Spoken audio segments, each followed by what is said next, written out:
আসসালামু আলাইকুম। বাংলা সংবাদে সবাইকে স্বাগত জানাচ্ছি। আমি চিন্তিয়া হক। শুরুতেই সংবাদ শিরোনাম। গোপালগঞ্জে কি হচ্ছে প্রশ্ন জামায়াত আমিরের। এদিকে এনসিপির ওপর হামলার ঘটনায় সরকার কি করছে প্রশ্ন হাবিবের। জানাবো গোপালগঞ্জে ঢুকলে বাইর হতে পারবো না, এই মিথ চুরমার হয়ে গেছে। জানাবো সরকারের ঢিলাঢালা ভাবের কারণেই খুনিরা মাথাচাড়া দিচ্ছে বলছেন জোনায়েদ সাকি। এবং সর্বশেষ জানাবো আমাদের মেরে ফেলাই ওদের উদ্দেশ্য বলছেন আক্তার হোসেন। শুনছিলেন সংবাদ শিরোনাম, এবারে বিস্তারিত। গোপালগঞ্জে কি হচ্ছে প্রশ্ন জামায়াত আমিরের। গোপালগঞ্জে জাতীয় নাগরিক কমিটির মার্চ টু গোপালগঞ্জ কর্মসূচি কার্যক্রম নিষিদ্ধ আওয়ামী লীগের নেতাকর্মীদের হামলার ঘটনা নিয়ে গোপালগঞ্জে কি হচ্ছে শিরোনামে ফেসবুকে একটি পোস্ট দিয়েছে জামায়াতে ইসলামী আমির ডক্টর শফিকুর রহমান। পোস্টে জামায়াত আমির লিখেছেন, গোপালগঞ্জ তো বাংলাদেশের অংশ। যতদূর জানতে পেরেছি এনসিপির নেতৃবৃন্দ স্বাভাবিক নিয়মে সর্বপর্যায়ের প্রশাসনের সঙ্গে পূর্ব থেকে আলাপ আলোচনা করে তাদের কর্মসূচি বাস্তবায়নের সহায়তা চেয়েছিল। এ যে তাদের রাজনৈতিক অধিকার, কিন্তু এখন যে অবস্থানে এসে দাঁড়িয়েছে কার্যত মাঠ ও আইন শৃঙ্খলা রক্ষাকারী বাহিনী কোনো উপস্থিতি লক্ষ্য করা যাচ্ছে না। অতি দ্রুত সরকারকে অবশ্যই প্রয়োজনীয় সকল পদক্ষেপ গ্রহণ করতে হবে, অন্যথায় ইতিহাসের পূর্ণদায় সরকারের ওপর বর্তাবে। জামায়াতের আমির আরও লেখেন, আমরা সংশ্লিষ্ট এলাকায় জনগণকে সকল ধরনের উচ্ছৃঙ্খলতা থেকে বিরত থাকার আহ্বান জানাই এবং শান্তিপ্রিয় ফ্যাসিস্ট বিরোধী জনগণকে ঐক্যবদ্ধ হওয়ার আন্তরিক আহ্বান জানাচ্ছি। এনসিপির ওপর হামলার ঘটনায় সরকার কি করছে প্রশ্ন হাবিবের। বিএনপি চেয়ারপারসনের উপদেষ্টা হাবিবুর রহমান হাবিব বলেছেন, গোপালগঞ্জে এনসিপির লং মার্চে নিষিদ্ধ ঘোষিত সংগঠনের লোকজন হামলা করেছে, অথচ সরকার কি করছে? তারা কি আঙুল চুষছে? হাবিবুর রহমান বলেন, ঢাকার মিটফোর্ডের ব্যবসায়ীকে হত্যাকাণ্ডকে কেন্দ্র করে সারা বাংলাদেশে যে তাণ্ডব চালানো হচ্ছে, এই হামলার সাথে যারা জড়িত আছে তাদেরও আইনের আওতায় নিয়ে আসতে হবে। তিনি আরো বলেন, বিএনপিকে নিয়ে বাড়াবাড়ি করবেন না, এদেশের মানুষ স্বাধীনতার পরাজিত শত্রুদের ক্ষমতায় আসতে দেবে না। তারেক রহমান মানে বাংলাদেশের মানুষের আশা আকাঙ্ক্ষার প্রতীক। তিনি আরো বলেন, এদেশে রাজাকার বা জামাত শিবিরের কারো ঠাঁই নেই। নির্বাচনে জনগণ যাকে ভোট দেবে সেই সরকার গঠন করবে। গোপালগঞ্জে ঢুকলে বাইর হতে পারবো না, এই মিথ চুরমার হয়ে গেছে। গোপালগঞ্জে জাতীয় নাগরিক পার্টির কর্মসূচিতে হামলার ঘটনায় ক্ষোভ প্রকাশ করে হুঁশিয়ারি দিয়েছেন লেখক ও রাজনৈতিক বিশ্লেষক পিনাকি ভট্টাচার্য। নিজে ভেরিফাইড ফেসবুক আইডিতে দেওয়া এক স্ট্যাটাসে তিনি লিখেছেন, গোপালগঞ্জে আমরা ঢুকতে পারবো না, ঢুকলে আর বাইর হতে পারবো না, এই ছিল মিথ। এই মিথ চুরমার হয়ে গেছে। রাজনৈতিক দলের কর্মসূচিকে নিরাপত্তা দেওয়া পুলিশের কর্তব্য।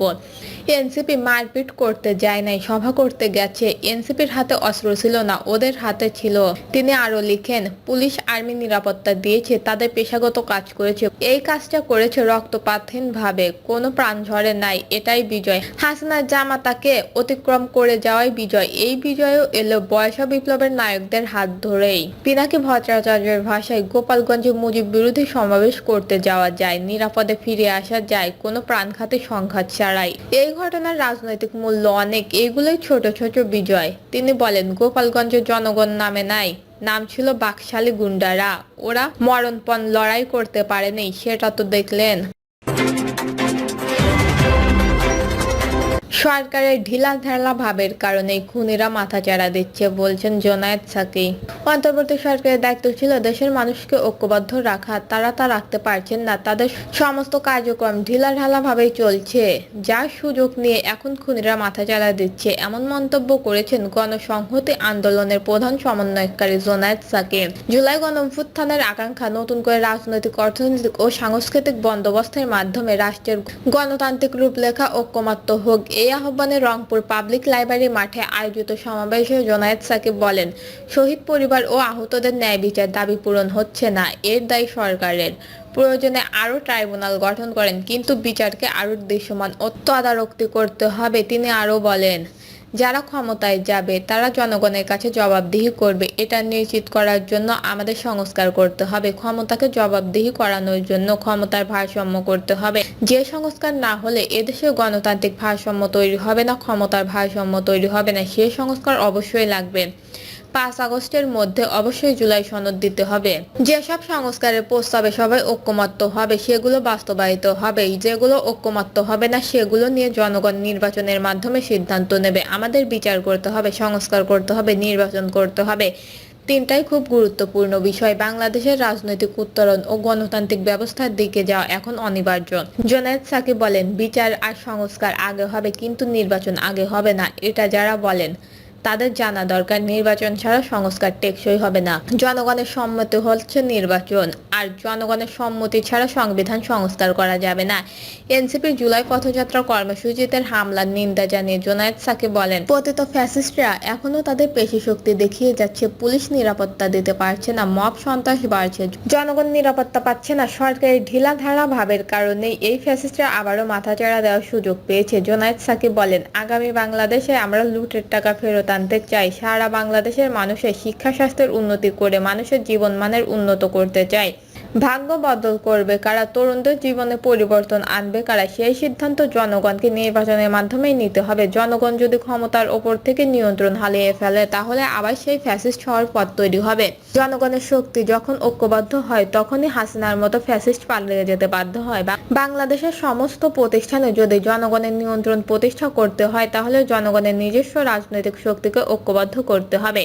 তিনি বলেন, প্রত্যেকটি জেলায় জেলায়, অঞ্চলে অঞ্চলে গণঅভ্যুত্থানের পক্ষের তরুণ নেতৃত্ব আমরা দেখতে চাই। এটাই হবে জনগণের বাংলাদেশ। এই বাংলাদেশ হবে সকলের অধিকার ও মর্যাদার বাংলাদেশ। এই বাংলাদেশ হবে বৈষম্যহীন অন্তর্ভুক্তিমূলক বাংলাদেশ। যারা এই বাংলাদেশ গড়ায় বাধা দেবে তাদেরকে আমাদের প্রতিহত করতে হবে। সমাবেশে শহীদ তাহির জামান পিওর মা শামীম আরা জামান বলেন, বাংলাদেশে আর কখনো কেউ ফ্যাসিস্ট হয়ে উঠতে পারবে না, কারণ ফ্যাসিস্টকে কিভাবে তাড়াতে হয় আমরা শিখে গেছি। আমাদের সন্তানেরা যে সংস্কারের জন্য জীবন দিয়েছে সেই সংস্কারগুলো আমরা দেখতে চাই। আমাদের মেরে ফেলাই ওদের উদ্দেশ্য ছিল, বলছেন আক্তার হোসেন। গোপালগঞ্জে জাতীয় নাগরিক পার্টির সমাবেশে হামলার ঘটনার বিচার চেয়েছে দলটির সদস্য সচিব আক্তার হোসেন। তিনি বলেছেন, আমাদের মেরে ফেলাই ওদের উদ্দেশ্য, ওদের বিচার করতে হবে। তিনি লিখেছেন, আমাদের নেতাকর্মীদের লক্ষ্য করে গাড়িতে হামলা চালানো সন্ত্রাসী লীগ বাহিনী, বাংলাদেশের বিরোধী লীগ এবং তাদের দোসরদের প্রতিহত করতে হবে। আমাদেরকে মেরে ফেলাই ওদের উদ্দেশ্য ছিল, ওদের বিচার করতে হবে। এর আগে বিকেলে আক্তার লেখেন, গোপালগঞ্জে আওয়ামী লীগের জঙ্গিরা আমাদের উপর হামলা করেছে, গুলি করেছে, বিস্ফোরক করেছেন। সারা দেশে প্রতিরোধ গড়ে তুলুন। প্রসঙ্গ, গোপালগঞ্জে জাতীয় নাগরিক পার্টির সমাবেশ শেষে ফিরে যাওয়ার সময় সড়ক অবরোধ করে কেন্দ্রীয় নেতাকর্মীদের গাড়ি বাহনে হামলা চালায় নিষিদ্ধ ঘোষিত আওয়ামী লীগ ও ছাত্রলীগের নেতাকর্মীরা। দুপুর 2:45 দিকে জেলা শহরের লঞ্চঘাট এলাকায় এ ঘটনা ঘটে। এই সময় পুলিশ বাধা দিতে গেলে দুই পক্ষের মধ্যে সংঘর্ষ শুরু হয়। পরিস্থিতি সামাল দিতে পুলিশ ও সেনাবাহিনীকে রাবার বুলেট ও টিয়ার শেল ছুড়তে দেওয়া হয়। এই সময় নেতাকর্মীদের গাড়ি বহন লক্ষ্য করে ইট পাটকেল নিক্ষেপ করে আওয়ামী লীগ ও ছাত্রলীগের নেতাকর্মীরা। তারা বেশ কয়েকটি গাড়ি ভাঙচুর করে। এই সময় পুলিশ ও সেনাবাহিনীকে এনসিপির নেতাদের নিয়ে পিছু হটতে দেখা গেছে। দর্শক, এই ছিল এখনকার সর্বশেষ নিউজটি ভালো লাগলে একটি লাইক দিন, কমেন্টে আপনার মতামত জানান এবং আমাদের পাশে থাকার জন্য বেল বাটনটা অন করে রাখুন। ধন্যবাদ।